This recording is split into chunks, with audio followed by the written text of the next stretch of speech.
నమస్తే, welcome to KTV news.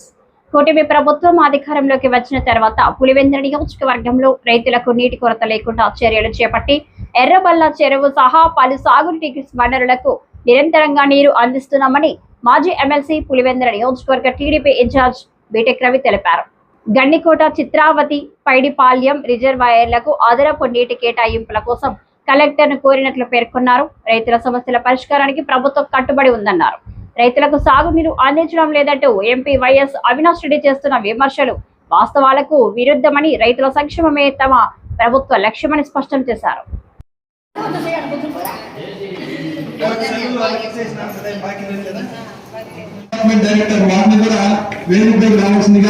ఆహ్వానం తెలియజేస్తున్నాము. అదేవిధంగా మండలం భాష పంచ కమిటీ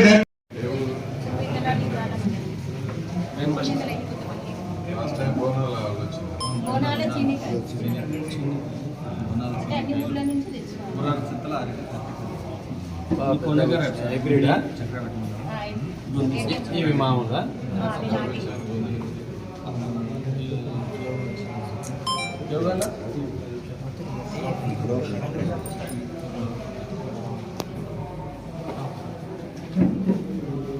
ఇదంతా మార్కెటింగ్ ఎక్కడికి వస్తుంది?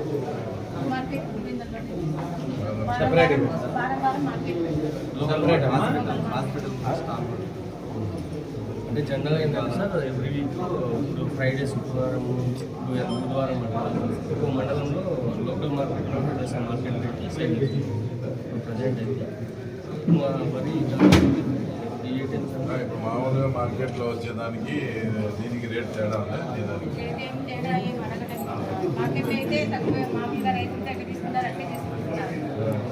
అంటే దీని ప్రయోజనం దీనికంతా చెప్పాలి కదా. చెప్పినా కానీ వాళ్ళు ఏమంటున్నారంటే తీసుకునే వాళ్ళు అవన్నీ పట్టించుకోవడం లేదు, ఏమన్నా కానీ మార్కెట్ కావాలని ప్రొడక్ట్ వాళ్ళకి ఎక్కువ వస్తుంది, మీకు తక్కువ వస్తుంది. అంటే మనకు ఖర్చు తక్కువ అంతా రాదు. ఇట్లాంటి పెద్ద ఇవి ఇప్పుడు పెద్ద లాభలేదు. అరటిని పండిస్తున్నా. అరటి, కొబ్బరి కూడా చెట్లు ఉన్నాయి. మొత్తం ప్రకృతి వ్యవసాయంలోనే చేస్తాము. ఘనజీవామృతము, జీవామృతము, బయో ఫర్టిలైజర్, బయో పెస్టిసైడ్ ఇవన్నీ వాడుతూ ఉంటాము. అందులో 85% ఎప్పుడు వాడలేదు. దాని ఇల్లు కూడా మాకు బాగానే వచ్చింది. హలో, మామూలుగా నవధాన్యాలు చల్లి ఇప్పుడు రీసెంట్గా కూడా నవధాన్యాలు చల్లి పంటలు పట్టి దాన్ని సొంతంగా వాడుకుంటున్నాను. మామూలుగా ఎరువులు కూడా చదువుతూ ఉంటాను. ప్రతిభాసాయం బాగా వచ్చింది. కార్యక్రమం పులివెందులలో ఇష్టభవనంలో ప్రారంభించబడింది. ఈ కార్యక్రమానికి ముఖ్య అతిథిగా ఇచ్చేసినటువంటి రైతు బిడ్డ, అలాగే విద్యావంతుడు, ప్రజలతో ఎప్పుడు కూడా మమేకమవుతూ ప్రజల కష్టాల్లో ఎప్పుడు కూడా ఒకటిగా వాళ్ళ ఆలోచనలు, వాళ్ళ సాధక బాధలన్నిటి పంచుకుంటూ సత్వర పరిష్కారం కోసం ఎప్పుడూ పరితపించేటటువంటి వ్యక్తి శ్రీ మారెడ్డి రవీంద్ర రెడ్డి గారికి, అలాగే నూపాస సంఘం స్టేట్ చైర్మన్ అయినటువంటి శ్రీ ముత్యార్ గారికి, అలాగే వేదికపైన ఉన్నటువంటి కూటమి పెద్దలందరికీ కూడా వేదికపైన హృదయపూర్వక ధన్యవాదాలు. మిత్రులారా, ఈరోజు అన్నదాత సుఖీభవ కార్యక్రమం సంబంధించి ఏదైతే రాష్ట్ర వ్యాప్తంగా ఈరోజు కేంద్ర రాష్ట్ర ప్రభుత్వం సంయుక్తంగా కలిసి దాదాపు 7,000 రూపాయలు 36,26 లక్షల మంది రైతులకు 3,120 కోట్ల రూపాయలు విడుదల చేయడం జరుగుతుంది. ఇక్కడ మీరు గమనించాల్సింది ఏంటంటే, ప్రభుత్వాలు వస్తుంటాయి, పోతుంటాయి, కానీ కొన్ని ప్రభుత్వాలు తీసుకునే నిర్ణయాలు మాత్రమే చరిత్రలో చిరస్థాయిగా నిలిచిపోతుంటాయి. ప్రత్యేకించి రైతు దేశానికి వెన్నెముక అని చెప్పడం అందరూ కూడా పొలిటికల్ గా చాలా మంది వాగ్దానాలు చేస్తుంటారు. కానీ రైతు నిజంగా దేశానికి వెన్నెముక అనేటటువంటి మాటను ఆయనకు వెన్నుదన్నుగా నిలిచినటువంటి కేంద్ర ప్రభుత్వ పెద్దలు, అలాగే ప్రధానమంత్రి శ్రీ నరేంద్ర మోదీ గారు, అలాగే రాష్ట్ర ముఖ్యమంత్రి అయినటువంటి శ్రీ నారా చంద్రబాబు నాయుడు గారు నిజంగా రైతు దేశానికి వెన్నెముక అనే నానుడిని నిజం చేసినటువంటి వాళ్ళు చరిత్ర కృతజ్ఞతని చెప్పేసి సభాముఖంగా పెద్దలకి మరియు ఇక్కడికి చేసిన అధికారులకు అందరికీ నా నమస్కారాలు. ప్రతి ఏడు 3 రకాలుగా రైతు కోసం రైతుకు చేయూతనివ్వడానికి కేంద్ర రాష్ట్ర ప్రభుత్వాలు కొంత సహాయం చేయడం జరుగుతుంది. దాంట్లో 9 విడతగా ఈరోజు 7,000 రూపాయలు 2,000 కేంద్ర ప్రభుత్వం 5,000 రాష్ట్ర ప్రభుత్వం ఇవ్వడం జరుగుతుంది. ప్రధానమంత్రి ముఖ్యమంత్రి గారికి రైతుల తరఫున ప్రత్యేక ధన్యవాదాలు తెలుపుకుంటూ ఇక్కడికి చేసిన మన రైతులందరికీ ప్రకృతి వ్యవసాయం గురించి మా వాళ్ళందరూ చెప్తూ ఉన్నారు. ముఖ్యంగా ఇప్పుడు ఏదైనా టీవీలో ఏదైనా కార్యక్రమం వస్తూ ఉంటే మన వ్యవసాయ అధికారులు కూడా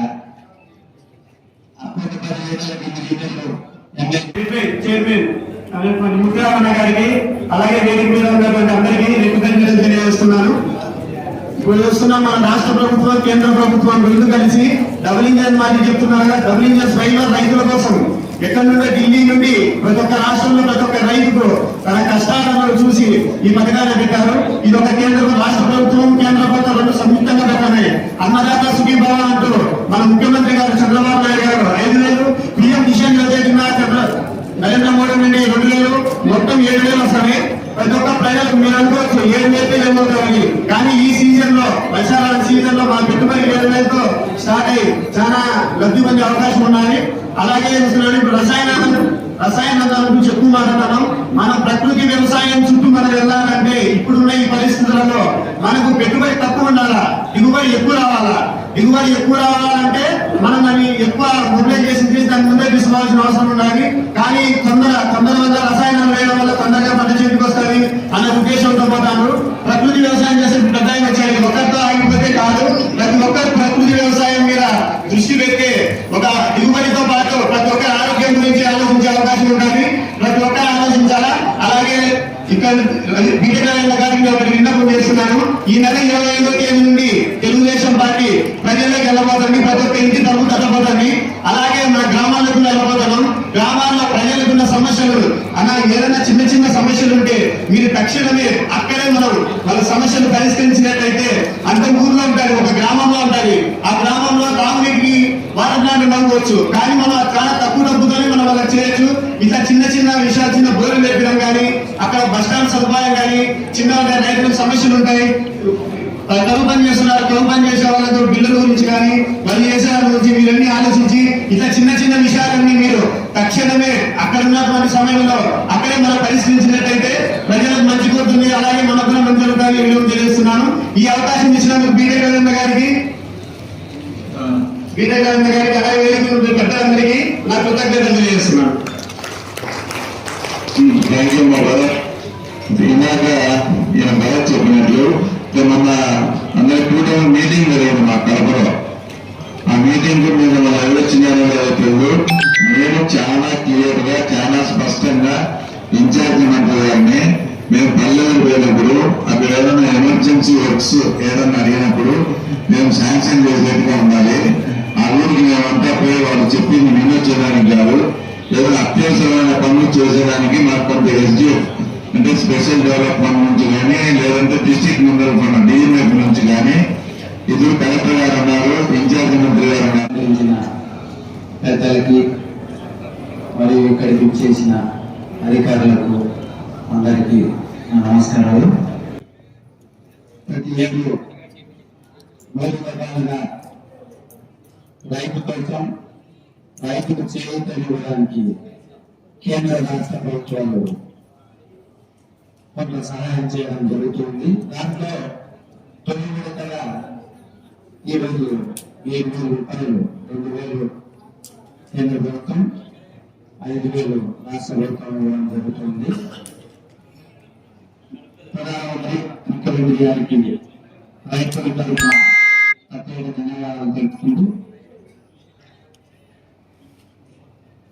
ఇచ్చేసిన మన రైతులందరికీ ప్రకృతి వ్యవసాయం గురించి మా వాళ్ళందరూ చెప్తూ ఉన్నారు. ముఖ్యంగా ఇప్పుడు ఏదైనా టీవీలో ఏదైనా కార్యక్రమం వస్తూ ఉంటే మన వ్యవసాయ అధికారులు కూడా అప్పటి 10 ఏళ్ళకి లీడర్లు ఎమ్మెల్యేలు రసాయనిక ఎరువులని చెప్తున్నారు. కానీ ఏ ఒక్కరు కూడా మిగతా విషయంలో అంటే ప్రకృతి వ్యవసాయానికి సంబంధించి ఏ విధంగా మనం చేయాలనేది రైతులకు చెప్పే పరిస్థితి లేదు.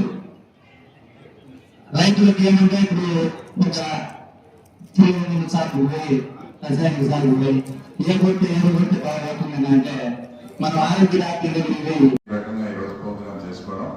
ఈ ప్రోగ్రాంకు ముఖ్య అతిథులుగా వచ్చినటువంటి కూటమి నాయకులు, ముఖ్యంగా తర్వాత బీజేపీ తరఫున భాను కానీ, తర్వాత చంద్ర కానీ, తర్వాత పుష్పలత నాయక్ గారు కానీ, అలాగే జనసేన మన పులివెందుల ఇన్ఛార్జ్ హరీష్ కానీ, తర్వాత భరత్ కానీ, ఇంకా మా కూటమి నాయకులందరూ, అలాగే ఈ కార్యక్రమానికి అబ్జర్వర్గా వచ్చినటువంటి మా సోదరులైనటువంటి మా ముఖ్యాలు, ఆయనకి ఈ మధ్యనే కార్పొరేషన్ చైర్మన్ పదవి కూడా ఇవ్వడం, అందరూ ఈ కార్యక్రమానికి వచ్చిన మీకు అందరికీ పేరు పేరును నమస్కారం.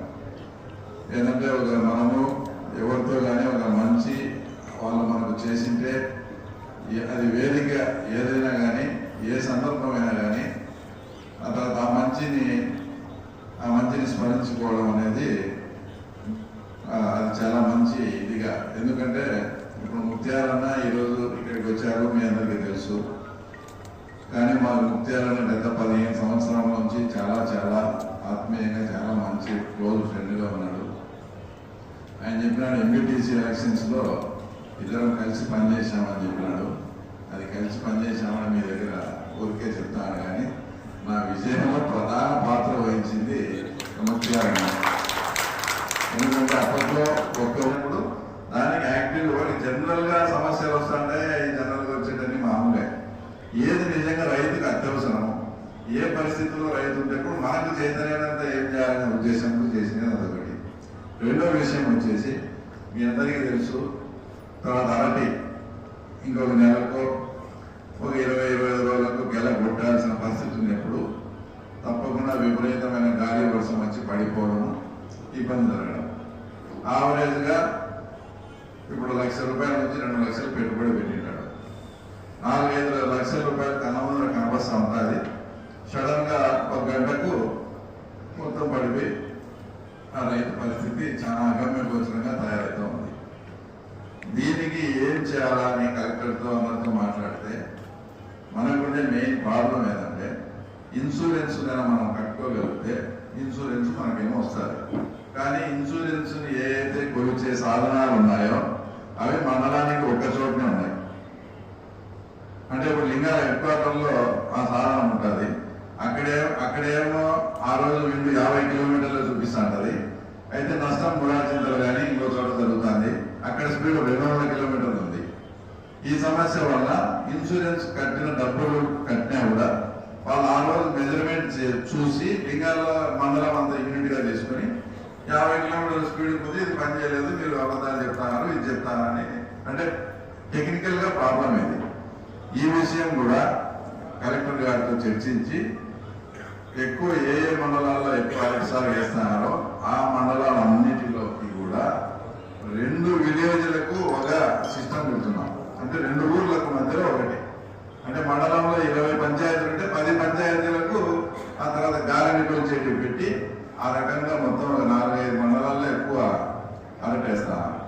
దానికి కావాల్సిన నిధులు కూడా డిస్ట్రిక్ట్ మినరల్ ఫండ్ నుంచి కలెక్టర్ గారు శాంక్షన్ చేసి ఆ ఏదైతే గాలికి వానకు పంటలు నష్టపోతున్నాయో ఆ నష్టం కూడా భవిష్యత్తులో రాకుండా, అంటే గాలి ఏదో తెలుగుదేశం వాళ్ళు చెప్తేనే మోటార్ రెడీ చేస్తారంట అని ఒక దుష్ప్రచారం పెట్టి అక్కడ రైతులతో కూడా కొంత ఆందోళన చెప్పారని కూడా చూశాను. ఇది జరిగి 2 months అయింది.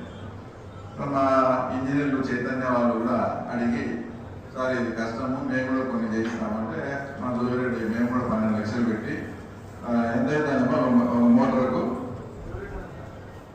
ఒక మోటార్ రిపేర్కి ఎంత అయింది మనకు, ఒక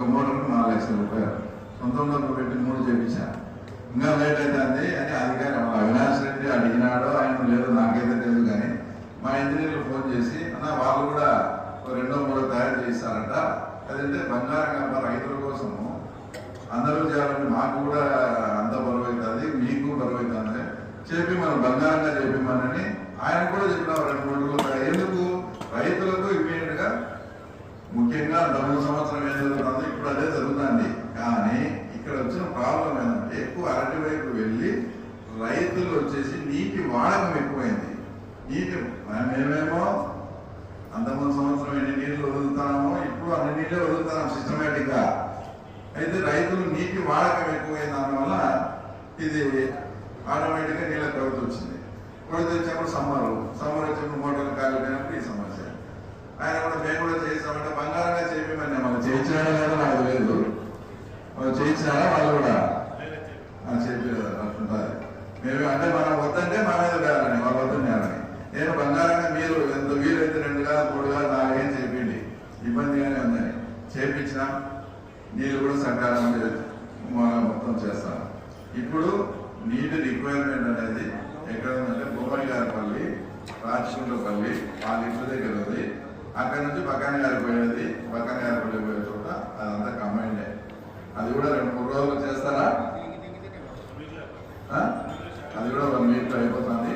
నెక్స్ట్ సెకండ్ మేజర్ ప్రాబ్లం వచ్చేసి నందిపల్లి చెరువులు పెట్టి పాపాగ్ని కూడా నీళ్లు పారలే లాస్ట్ సంవత్సరం కూడా. కాబట్టి నందిపల్లి చెరువు నుంచి పాపాగ్నికి కృష్ణా నీళ్ళు వదిలేట్టుగా కూడా ప్లాన్ చేస్తాను. అప్పుడు వదిలిపోతే కాన్స్టిట్యున్సీలో నాకు తెలిసి అన్ని నియోజకవర్గాల లాగా కాకుండా మనందరికి మనకు ఉన్నంతలో చేసుకోవాలి. ఇంకా ఒక ముఖ్యమైన విషయం, నిన్న కలెక్టర్ ఎస్పీ దగ్గరికి ఇన్ఛార్జి మంత్రి వచ్చినా కూడా చాలా ముందు చూపుతో గణికోట్లు ఉన్నాయి. ఇప్పటికీ 17-18 టీఎంసీ ఉన్నాయి. ఆల్రెడీ చిత్రావతిలో ఈ మధ్య మనకు వాహనాలు పడక అంతకుముందు 10 ఒక 4-5 టీఎంసీలు వాడినాం. పైడిపాలెం నుంచి కూడా 2 వాడినాం. మాకు ఇమ్మీడియట్ గా గణికోట నుంచి మళ్ళా చిత్రావతికి ఒక 3 టీఎంసీలు, పైడిపాలెంకు 2 టీఎంసీలు కొట్టి పెట్టుకుంటే ఒకవేళ ఏదైనా ఇబ్బంది పడి వెళ్ళిన ప్రభావంతో వర్షం రాకున్నా కూడా పులివెందుల్లో ఏ రైతు కూడా ఇబ్బంది పడకూడదనే ఉద్దేశంతో చాలా ముందు చూపు. ఇంత అడ్వాన్స్ గా ఎందుకంటే అన్నాడు కలెక్టర్, మీకు ఎందుకంటే అక్కడైతే వేసుగా ఉన్నాయి కదా. గణికోట నుంచి మహాండి రాజేస్తే మైలవరానికి 6 టీఎంసీలు, ఆ తర్వాత సుబ్రాయ సాగర్ వాడుకోవడం మహాండి 2 6 2 8 అయినా ఇంకా 11-12 టీఎంసీలు వేస్ట్ గా ఉంటాయి.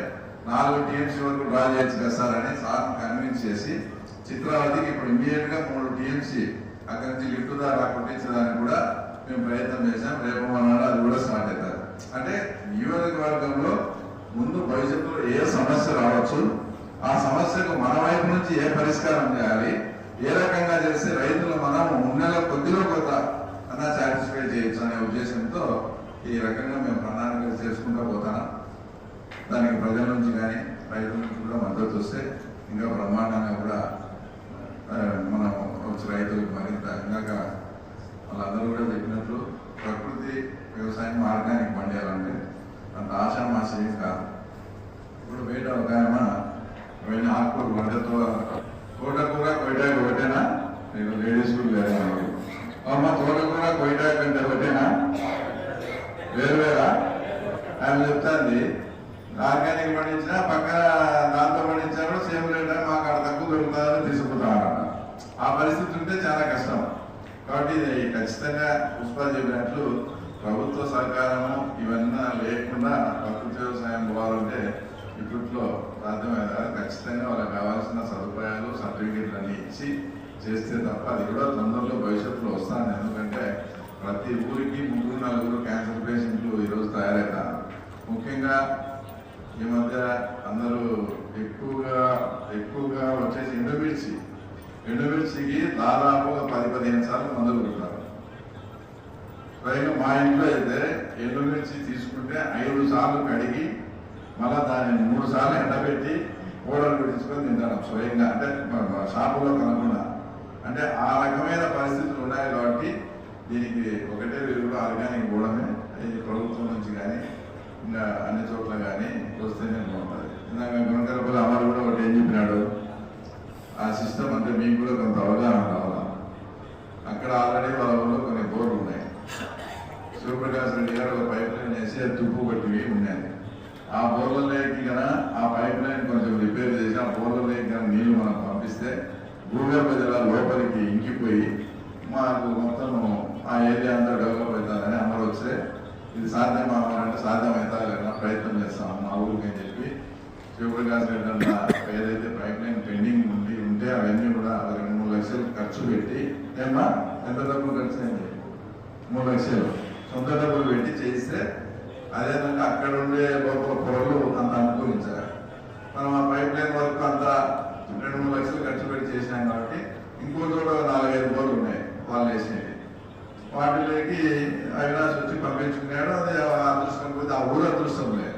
ఊరు అదృష్టం కొద్ది ఎన్ని నీళ్లు పైప్ లైన్ చూస్తానే అన్ని కూడా ఇంకిపోవడం జరుగుతూ ఉంది. భూగర్భ జలాలు పెరిగినాయి. అట్లా ఏదో మేము స్టార్ట్ చేసినాం కదా మీరు స్టార్ట్ చేస్తారంటే మేమే అబ్జెక్షన్ చెప్పలే. ఇక్కడ ఫెయిల్ అయింది ఇంకోసారి అదే ఊరే కదా ఏదైనా ఊరు బాగుపడుతుంది ఆ రకంగా పనిచేసుకుంటూ పోవాలి. కానీ సమస్య వచ్చే దానితో రైతుల సమస్యను మేమే సృష్టించినట్టు ఇట్లా చేయడం కూడా వాళ్ళ పద్ధతి కాదంటూ ఇంకా మనకైతే 100% హార్టికల్చర్ హక్కుగా తయారు చేస్తున్నారు. దాదాపు 40,000 కోట్లు కూడా కేంద్ర ప్రభుత్వం సాయం చేసే పరిస్థితి ఉంటుంది. ఈ రామ్జీ పథకం ద్వారా కూడా నెక్స్ట్ ఆ గైడ్ లైన్స్ వస్తానే ఈసారి మొత్తం మన అరటి తోటలకు అన్నిటికీ కూడా గ్రావెల్లో వేసే బాధ్యత కూడా మేము తీసుకుంటాను. ఏ తోట దగ్గరికైనా లారీ పోయేట్టుగా చేస్తా. ఖచ్చితంగా రేపు నెలలో గైడ్ లైన్స్ వస్తానే అవన్నీ కూడా చేసి ఆర్గానిక్ గా కూరగాయలు పంట పండించిన వాళ్ళకు మనకు ఓన్లీ మార్కెట్ యార్డ్లోనే ఉంది.